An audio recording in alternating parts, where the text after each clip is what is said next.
हे केशव, हमारी धरती को मृत्युलोक क्यों कहा जाता है? क्योंकि हे अर्जुन, केवल इसी धरती पर ही प्राणी जन्म और मृत्यु की पीड़ा सहते हैं। अर्थात दूसरे लोकों में प्राणी का जन्म अथवा मृत्यु नहीं होती?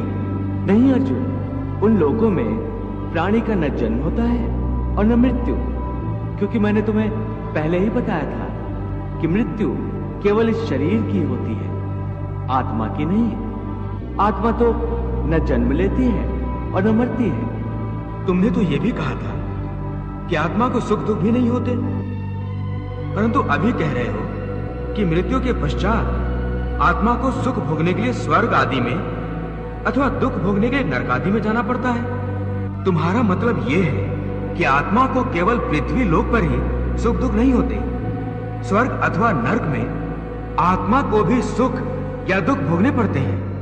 नहीं अर्जुन, आत्मा को कहीं किसी स्थान पर या किसी काल में भी सुख दुख छू नहीं सकते, क्योंकि आत्मा तो मुझ अविनाशी परमेश्वर का ही प्रकाश रूप है। हे अर्जुन, मैं माया के अधीन नहीं, बल्कि माया मेरे अधीन है, और सुख दुख तो माया की रचना है।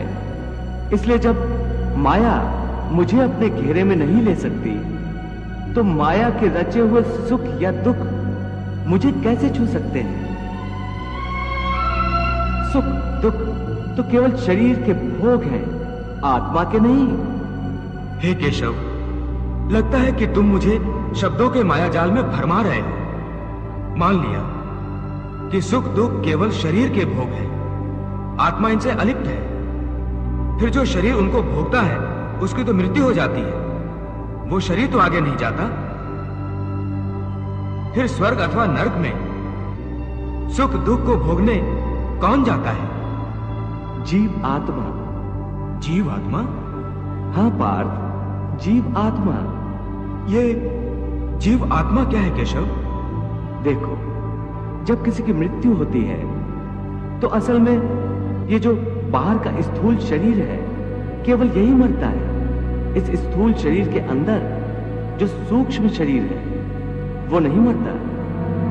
वो सूक्ष्म शरीर आत्मा के प्रकाश को अपने साथ लिए मृत्यु लोक से निकलकर दूसरे लोकों को चला जाता है। उसी सूक्ष्म शरीर को जीवात्मा कहते हैं। इसका अर्थ है कि जब आत्मा एक शरीर को छोड़कर जाती है तो साथ में जीवात्मा को भी ले जाती है। नहीं अर्जुन, ये व्याख्या इतनी सरल नहीं है। देखो, जैसे समुद्र के अंदर जल की एक बूंद समुद्र से अलग नहीं है, उसी महासागर एक हिस्सा है। वो बूंद अपने आप सागर से बाहर नहीं जाती। हाँ, कोई उस जल की बूंद को एक बर्तन में भरकर ले जाए तो वो समुद्र से अलग दिखाई देती है। इसी प्रकार सूक्ष्म शरीर रूपी जीवात्मा उस आत्म ज्योति के टुकड़े को अपने अंदर रखकर अपने साथ ले जाता है। यही जीवात्मा की यात्रा है, जो एक शरीर से दूसरे शरीर में, एक योनि से दूसरी योनि में विचरती रहती है।